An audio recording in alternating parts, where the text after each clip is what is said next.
আমি আজ থেকে 4-5 মাস আগে একটা ভিডিও ছাড়ছিলাম ইউটিউবে। আমি ওখানে বলছিলাম যে যে দেশে চীন ঢুকে সেই দেশটাকে তছনছ করে দেয়।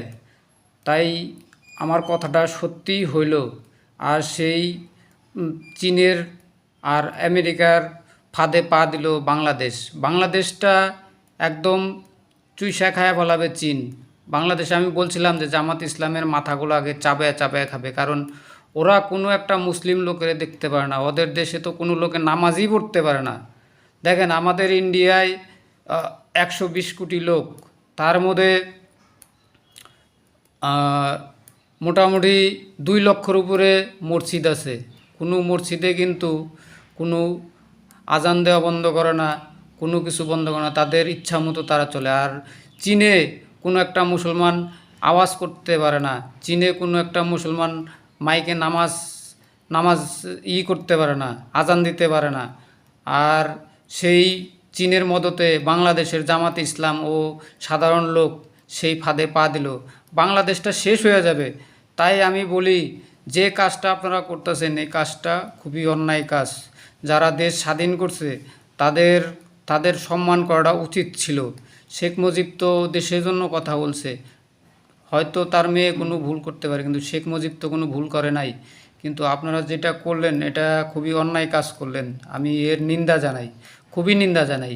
বাংলাদেশের আমার অনেক ফ্রেন্ড আছে, আমার অনেক বন্ধু আছে। তাই বন্ধুদের বলতে চাই, যেটা অন্যায় অন্যায়, যেটা অন্যায়ের বিরুদ্ধে সবাই রুখে দাঁড়ান।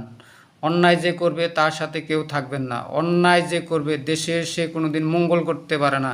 কোনো দিন কোনো গণভবনে ইতিহাসের পাতায় লেখা নাই যে গণভবন থেকে মানুষের জিনিসপত্র চুরি হয়। এটা তো লুট, এটা লুটের রাজত্ব। এই এই কাজ তো কোনো ছাত্র করতে পারে না।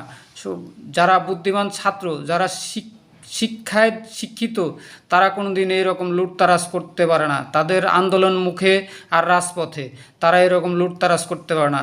আমি মনে করি যে এই সমস্ত কাজ ছাত্ররা করে নাই, এগুলি খুব ভয়ানক সন্ত্রাসীরা করতেছে। আর কিছু মায়ের বুক খালি হয়ে যাবে যদি এই জামাত ইসলামের লোকেরা এইগুলি পরিচালনা করে। কারণ যারা মাদ্রাসায় ছোট ছোট বাচ্চারা পড়তেছে তাদের ভবিষ্যৎটা অন্ধকার করে দেবে, তাদের জিহাদি করে তুলবে, তাদের বোমা দিয়ে অন্য অন্য দেশে পাঠিয়ে অনেক মায়ের বুক খালি করে দেবে। সে মরে যাবে, কিন্তু তার মায়ের বুকটা সারা জীবনের জন্য জ্বালাপোড়া করবে ছেলের জন্য। এই রকম একটা চক্রান্ত চলছে। বাংলাদেশ থেকে অনেক মায়ের বুক খালি হয়ে যাবে। আমি বললাম, এই মাদ্রাসায় যারা শিক্ষা ছোট ছোট বাচ্চাগুলো আছে এদের আপনারা সাবধানে রাখুন।